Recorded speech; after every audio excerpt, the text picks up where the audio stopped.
This channel does not promote any violent, harmful, or illegal activities. All content provided by this channel is meant for an educational purpose only. দেখালাম আপনাদের প্রধানমন্ত্রী নরেন্দ্র মোদী তার প্রতিক্রিয়া। এরপর মিঠুন চক্রবর্তীর সঙ্গে কাজ করেছেন মমতা শঙ্কর, তার কি প্রতিক্রিয়া শোনাবো আপনাদের। কলকাতার নিঃসন্দেহে খুব আনন্দের খবর মিঠুনদার দাদা সাহেব ফালকে পাওয়াটা। মিঠুনদার দীর্ঘ সিনেমা জীবন, নানা ধরনের ছবিতে কাজ করা, নিজের প্রযোজনা, মানে ওঠা নামা, ওঠা পড়া, সবকিছুর সাক্ষী। Fair and bright night and day cream, ত্বক থাকবে ব্রাইট সারাদিন, পলিউশন ফ্রি, ঠিক যেন রাতের ফোঁটা সাদা ফুল। সারাদিন হ্যাপি ব্রাইট স্কিন। ভারতীয় সিনেমা এবং আমরাও যবে থেকে সিনেমা নিয়ে জ্ঞান হয়েছে তবে থেকে মিঠুনদার জার্নিটা একটা আমাদের কাছে, আমরাও চাক্ষুষ করেছি সেই জার্নিটা। এবং মিঠুনদা এই বয়সেও, আজকে যে বয়সে উনি এসে পৌঁছেছেন, সেই বয়সে যথেষ্ট উদ্যম নিয়ে এখনও কাজ করেন। এই মুহূর্তে আমরা একসঙ্গে কাজ করছি, তো নিঃসন্দেহে খুব আনন্দের খবর। অনেক অনেক অভিনন্দন এবং ভালোবাসা জানাতে চাইব। প্রশ্নাতীতভাবে, সন্দেহাতীতভাবে উনি এই পুরস্কারের যোগ্য। ভীষণ খুশি আমার, মানে এত ভালো লাগছে, মানে মিঠুন সত্যি ডিজার্ভ করে এই অ্যাওয়ার্ডটা।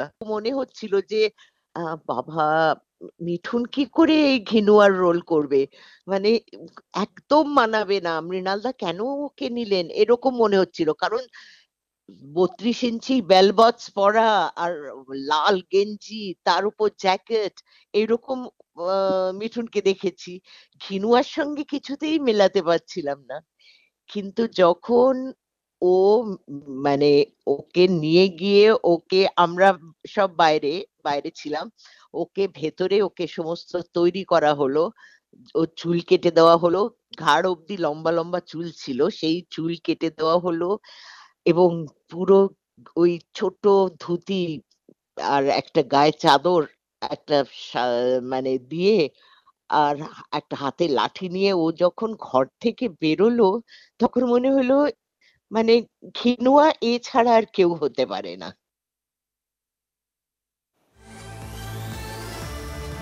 এক সময় মিঠুন চক্রবর্তীর সঙ্গে কাজ করা মমতা শঙ্কর, তার বক্তব্য শোনালাম আপনাদের, পাশাপাশি শোনালাম অভিনেতা পরমব্রতর বক্তব্য।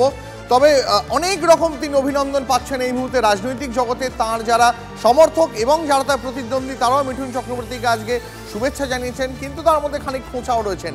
মিঠুন চক্রবর্তীকে অভিনন্দন জানিয়ে এক্স হ্যান্ডেলে পোস্ট করছেন কুণাল ঘোষ, তিনি অভিনন্দন জানিয়েছেন। পাশাপাশি তিনি এটাও লিখেছেন যে দীর্ঘ উপেক্ষার পর আপনার জন্য পদ্মশ্রী পাওয়ার জন্য প্রয়াত প্রণব মুখোপাধ্যায়ের যে চিঠি এবং যে চেষ্টা, সেই দিনগুলো আশা করি আপনি ভুলে যাবেন না। মিঠুন চক্রবর্তীকে অভিনন্দন জানানোর পাশাপাশি খানিক খোঁচাও দিয়েছেন কুণাল ঘোষ।